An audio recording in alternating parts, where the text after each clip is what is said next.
China has launched its most extensive and closest military drills around Taiwan, mobilizing naval, air and ground forces. Beijing says the exercises are intended to simulate a blockade of the self-ruled island's key ports, as well as strikes on land and maritime targets. Taipei calls it military intimidation. This footage, released by China's military, shows the mobilization of naval, ground and missile forces around Taiwan. China has termed the drills as Justice Mission 2025 and says it is using weapons such as destroyers, fighter bombers and drones. It says it is launching live-fire drills to simulate a blockade of Taiwan's key ports. The drills are happening 11 days after the US announced $11.1 billion in arms sales to Taiwan, the largest ever weapons package for the island. I want to emphasize that the Democratic Progressive Party is stubbornly sticking to its stance on the Taiwan independence issue, attempting to achieve this through the US, even at the cost of turning Taiwan into a powder keg and an ammunition depot. This fully exposes their vicious nature as peace destroyers, troublemakers and war instigators. External forces trying to use Taiwan to contain China will only embolden the arrogance of the Taiwan independence movement and push the Taiwan Strait towards a dangerous situation of military conflict. China's military drills have prompted a swift reaction from Taiwan. The Ministry of National Defense released this footage showing what it said were rapid response exercises. It condemned Beijing's drills as irrational provocations. Maintaining peace and stability across the Taiwan Strait and the Indo-Pacific is a strong consensus within the international community. The Chinese army conducting targeted military exercises in our vicinity brutally undermines the existing security in the region and constitutes a blatant challenge to international law and order. We strongly condemn China for disregarding international norms. China's intense drills have also worried Taiwan's civilians. China have their own idea of wanting to take us back. That's how it's been for a long time. But now we're different. We have our own country and our own way of thinking. China is a country that likes to bully the weak.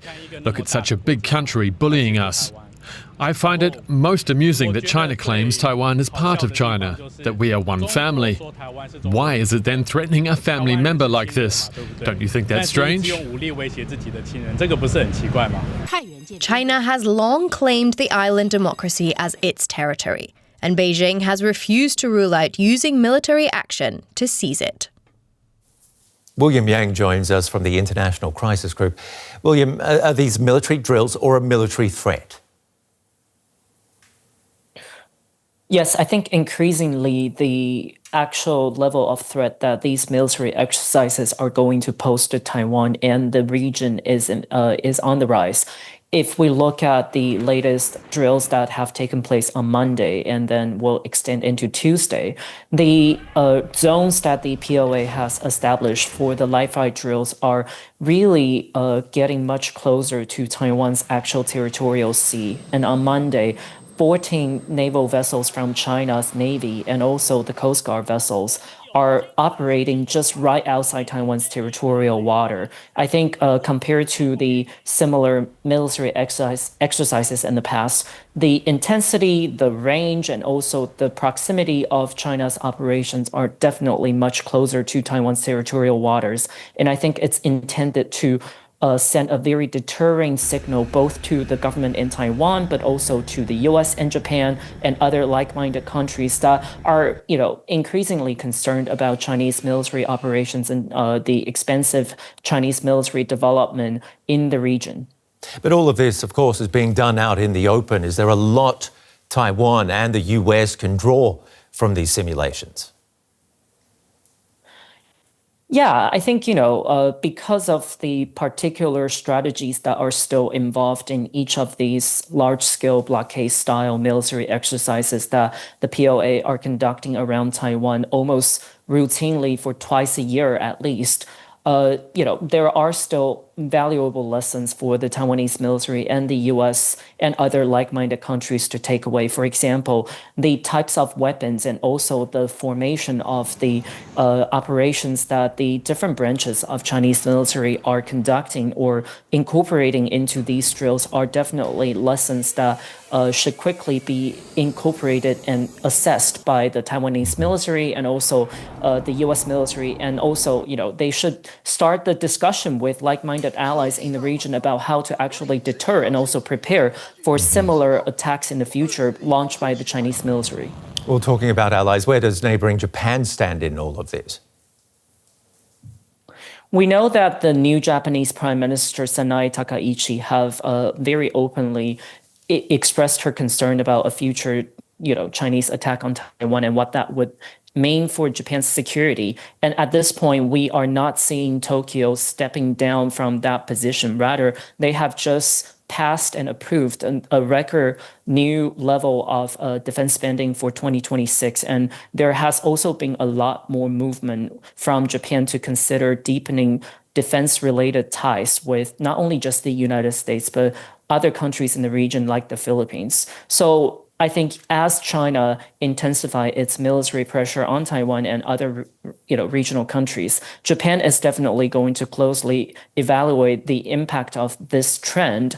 And actually, it might actually prompt Japan to further embrace on the efforts to also enhance its defense capabilities in the coming years. And at the same time, how do these drills affect Taiwan's civilian life and economic activity? And what does this do for public sentiment towards Beijing?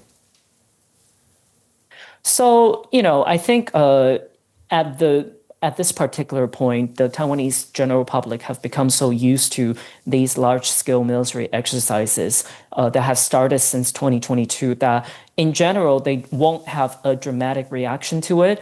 But I think fundamentally, there will begin to have a lot more potentially negative views and perceptions about China because of the level of pressure that has increased on Taiwan and also viewing the, I think, sense of urgency that has been shown by China's recent moves against Taiwan to try to push for reunification. So, I think all these more coercive measures are unlikely to really convince the Taiwanese people to consider reunification with China as an option for them to accept. And that would, I think, indeed, further heighten the tensions across the Taiwan Strait and potentially lead to an unwanted result and outcome that, no one in the international community would like to see. Okay, William, we'll have to leave it there. Thanks for talking to us again from San Francisco.